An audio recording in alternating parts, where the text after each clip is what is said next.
Friends, it is already fixed, that destiny is written, no one can change it. Whatever is written to happen in our favor, will happen in our favor, under any circumstances, it is certain. No matter how careful we are, no matter how much we try, the denial of destiny is beyond our control. Whatever happens in our life, or events, the Creator has already written, we sent with us. A story related to this topic, today. I will tell you. But friends, a request to you, listen carefully till the end, without skipping the story. Long ago in a village, there lived a very wise monk. One day, he was going to a village, called Shimolpur, to meet his childhood friend. The monk's childhood friend was mute since childhood, and had no right leg. Shimolpur village was far away. While going to that village, on the road after some more, small villages, the monk was moving forward, at his own pace. Then he met a friend, on the street. He also started to walk, with that monk. As a monk, it is good to go, and talk in one place. It will not make you feel alone, on the journey. As the monk went, he asked the person's name. The man said, his name Pranharan. The name seemed so strange, to the monk. But the monk thought it was inappropriate to ask too much, about someone's name. Then they both slowly moved, forward together. After walking some distance, they came across a village, in near. Pranharan says to monk, you go ahead, I have a news to deliver, to this village. I'm meeting you, at your place, on near road. The monk says, okay? Then he moves on. Just then it is learned from that village, that a man was killed by a bull with its horn. Shortly after killing the man, the bull appeared to the monk, taking his life. Then they started walking again. Both of them walked out of the village. Then they found, near a temple. It was not bad for rest. The village of the monk's disabled friend, the disabled friend's village was far away. Meanwhile, seeing the evening approaching, the monk said to Pranharan, the night is coming, and the whole day has been spent drinking. Very tired, and very hungry too. Let's eat and rest here tonight, tomorrow night again, can we travel? Pranharan says, okay, I have to deliver some important things to this village. You eat and rest. I will eat later. Pranharan says, and leaves the teaching. But soon after he leaves, smoke is seen rising in the village. And suddenly, the whole village is on fire. At the attraction of this incident, the monk is a little surprised. He thinks, wherever this Pranharan goes, something bad happens in the teaching. This thought keeps on the monk's mind. But when the Pranharan returns at night, the monk says nothing to him. In the evening, both of them start moving towards their destination, some distance away. As we move forward, we pass another village. Take your life, and say to monk, you go ahead to near, I will meet you soon. I have some important work to do in this village. First, I will meet you. Saying this, Pranharan leaves from Shikhan. But this time, monk does not proceed towards his own road. He stays there, watching Pranharan. Where is he going? What is he doing? Just then, the people of the village are heard shouting. A person in the village is cursed, and he dies. Shortly after this, Pranharan comes back to monk. But this time, monk can't draw anymore. He asks Pranharan, in every village you go, there is some kind of harm in teaching. Who are you? Tell me 100 times. And why is this happening, again and again? Takhan Pranharan replied, O monk, I thought you were a very wise man. This is why I was with you. It is very good to be in the company of wise men. But you see, you didn't even understand who I am? The monk says, I understand, who are you? But still, I have some doubt in my mind. It will be easier for me if you, yourself, give your proper identity. At these words of monk, Pranharan says, I am a Yamraja. And by the order of Yamraja, take the life of every living being, whose life is full. Although monk already knew about this, hearing this from Pranharan's mouth, monk got scared.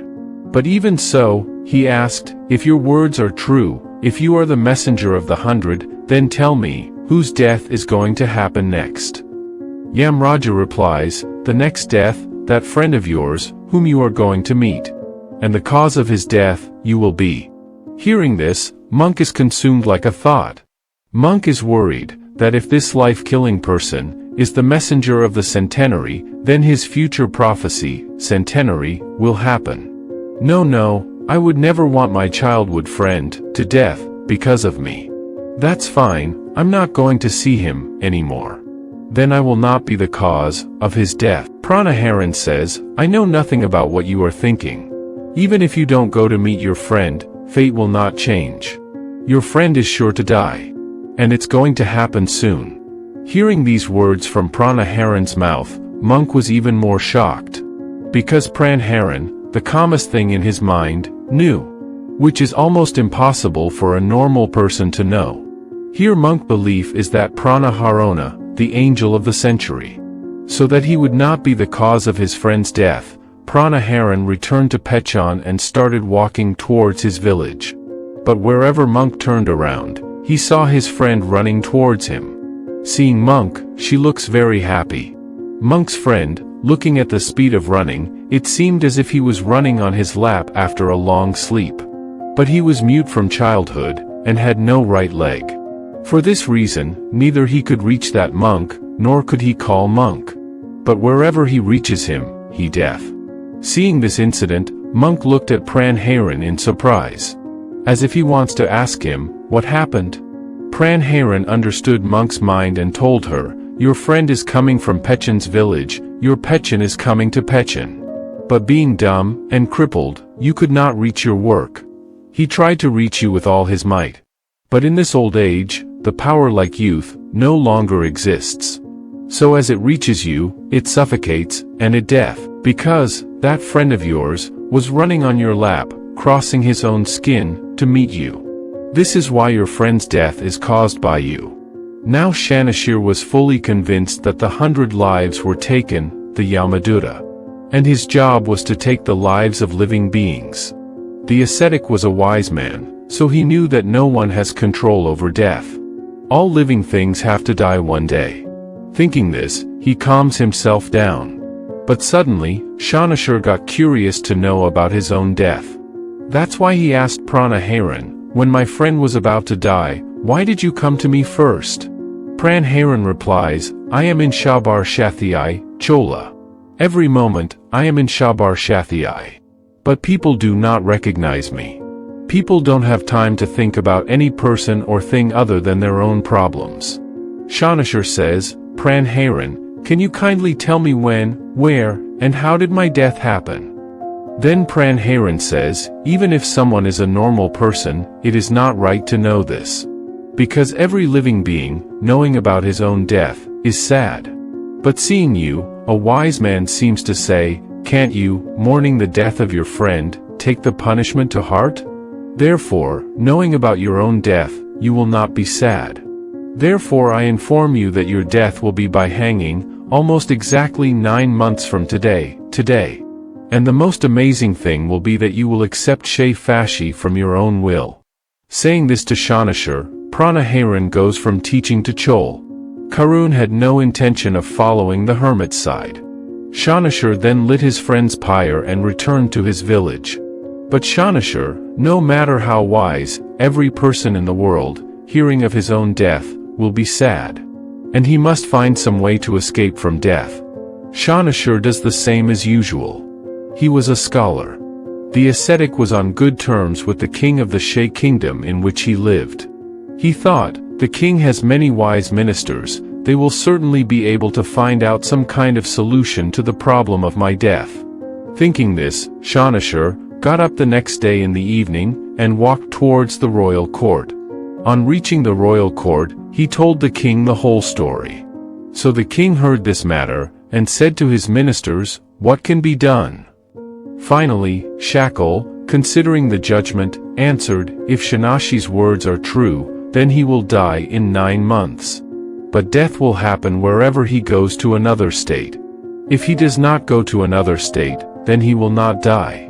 This advice, Raja seems to be right. After much thought, the king, Shanashi's accommodation, put Kore in the prison of the palace. According to the king's orders, no one can meet that Shanashar. But Shanashar, anywhere, can go. So that Kore Shanashar should not think that he is a prisoner of the king. Meanwhile, Shanashar is scared, hoping to go somewhere by herself, and closes the corpse. Slowly the time of Shanashi's death approaches. At last the day arrives, on which Shanashar is to die. Shanashar was very worried about his death. He kept thinking, tomorrow is the day. As if to die tomorrow, I am supposed to die. That is why he sleeps in fear and fear, very slowly, so that suddenly, that night is past, and the dawn is gone. And he keeps on trying to kill himself. However, he did not know that Shanashar had the disease of walking in his sleep at night. So there is no question of knowing the secret of the Raj Vidyas. At night Shanashar, the form of walking in sleep. Then he got up on his own, and got out of that prison. The king's special guest is in the air. Shanashar is not prevented by any gatekeeper. So he walked in his sleep, reached the stables. Then he stole away from the corpse on a galloping horse, in his sleep, beyond the borders of the kingdom, into another kingdom.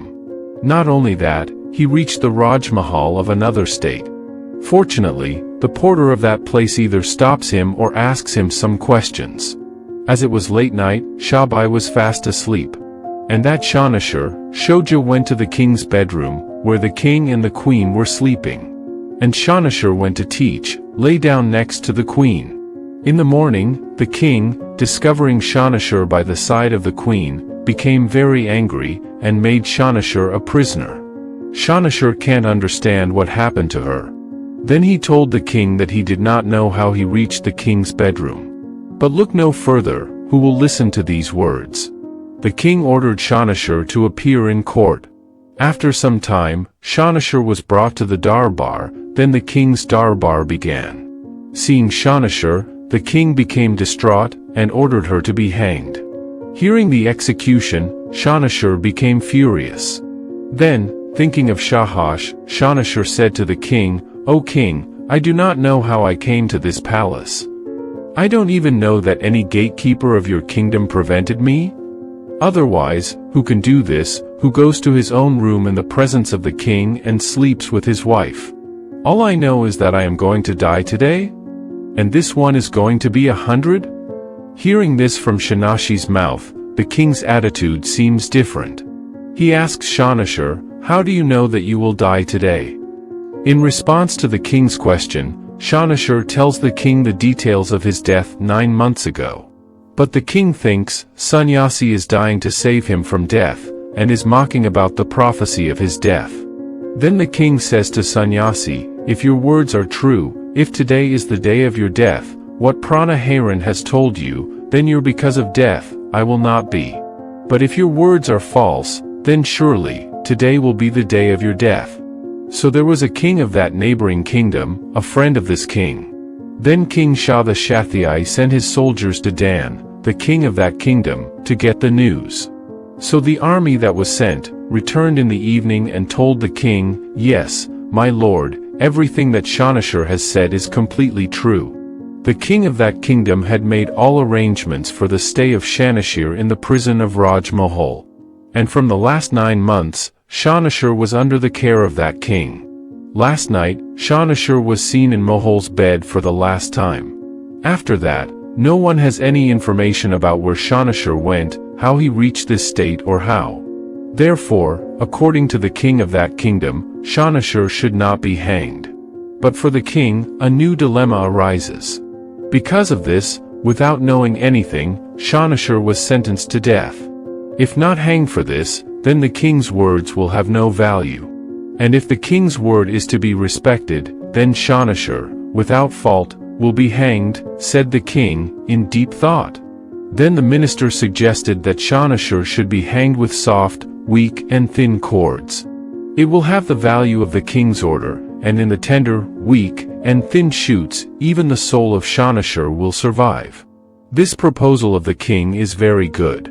So he ordered that a gallows be made for Shanashar from soft, weak, and thin shoots. Then, according to law, the execution of the Shanashar begins. Raj Shavar was very happy at school. They were thinking, with this thin rope, Shanashur will not die, nor will the king's words be false. And Shanashur is also happy, hanging the hanging rope around his neck. Yamanata Prana Ran was speaking to him. Anywhere after that is fine. Whoever is hanged, right there, that thin thread falls off. But before Shudo can leave, Shay fails at his task. A duct in Shanashi's throat is cut by that thread. And from his throat, blood gushes out with great speed. Shanashur shuddered, fell to the ground, then after a while his body became still, and Shanashur died there. No one in Rajmahal, seeing this scene, could believe that someone could die with a thin blade. But what happens, happens. Nayoti has done his work. So friends, after listening to this story we can understand that no matter how careful we are, what is written in our destiny script, in any situation, will happen to us. We cannot change our destiny, even if we know it beforehand. But yes, we may be sad after hearing that. So God has sent us with the ability to know our destiny. If Shanashur Prana had not asked Haran about his own death, then maybe this 9 months, instead of spending his life in the prison of Rajmahal in fear, he could have lived happily, fearlessly, freely. Friends, write your opinion on this matter in the comment box. And if you are new to the Power of Positive Story channel, subscribe to the channel, turn on the bell notification on the side, and stay with us.